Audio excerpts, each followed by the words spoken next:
श्री शिव महापुराण भाषा विंध्येश्वर संहिता दूसरा अध्याय शिव महिमा और शिव महापुराण वर्णन। श्री सूत जी बोले, हे मुनीश्वरों, आप लोगों ने समस्त लोगों के कल्याण के लिए जो उत्तम प्रश्न किया है उसे सुनकर मुझे परम सुख प्राप्त हुआ है। कलयुग वास्तव में पापों का मूल स्रोत है, अतः कलिकाल के पापमय प्रभाव से प्राणियों को मुक्त होने का उपाय जानना आवश्यक है। हे ऋषि सौरों, कलयुग से उदय हुए पापों को नष्ट करने के लिए प्राणियों को शिवजी भगवान की शरण ग्रहण करनी चाहिए। भगवान शिव समस्त देवताओं में श्रेष्ठ और महान फलों को देने वाले हैं।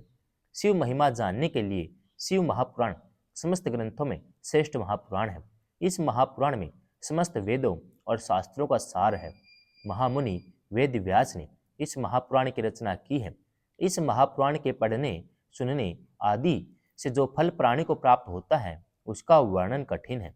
मैं अपनी बुद्धि के अनुसार आत्म सुख सूक्ष्म रूप से इस महात्म्य को आपके सम्मुख वर्णन करता हूँ, उसे आप सब ध्यान से सुनिए।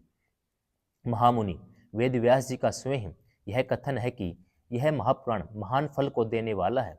जो भी प्राणी शिव महापुराण के 1-2 अध्याय को भी सुनता है उसके समस्त पाप मिट जाते हैं। जो पूर्ण शिव महापुराण का भक्ति सहित पाठ करता है उसे मोक्ष की प्राप्ति होती है। जो प्राणी शिव महापुराण के अनुसार कर्म करेगा वह अश्वमेघ यज्ञ के फल को प्राप्त करता है।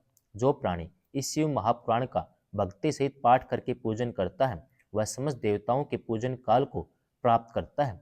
समस्त प्राणियों को निश्चय रूप से यह जानना चाहिए कि इस महापुराण को स्वयं आदि देव शंकर जी ने समस्त उपनिषदों का मंथन करके निकाला है। इस शिव प्रदत्त अमृत का पान करने से प्राणी अमर पद प्राप्त करता है। जो प्राणी इसका पाठ नित्य 1 मास तक करेगा वह ब्रह्म हत्या सरीखे महान पापों से मुक्त हो जाएगा। इस महापुराण का पाठ शिव मंदिर अथवा बिल्व वृक्ष के नीचे बैठकर करेगा उसे समस्त सिद्धियां अनायास ही प्राप्त होंगी।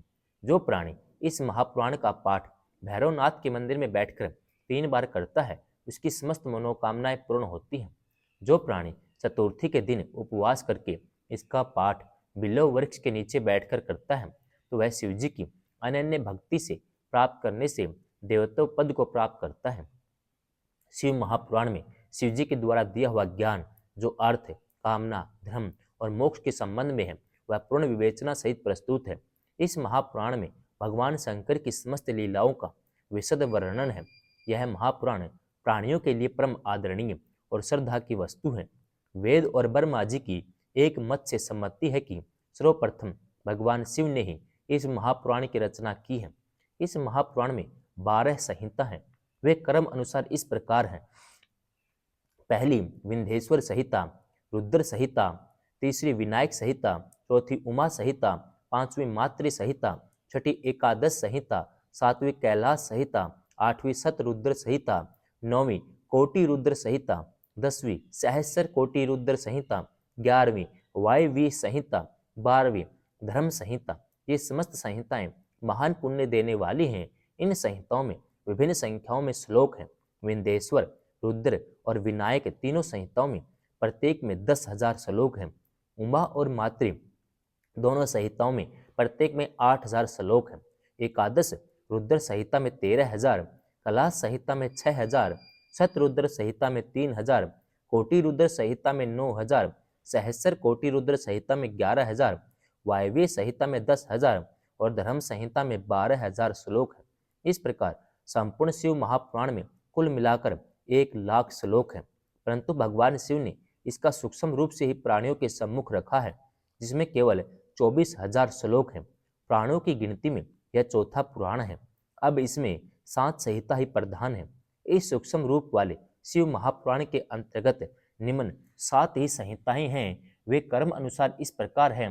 विंध्येश्वर संहिता, रुद्र, शतरुद्र, कोटि रुद्र, उमा, कैलाश, वायव्य संहिता। इसका पठन पाठन ही परम कल्याणकारी है। ओम नमः शिवाय।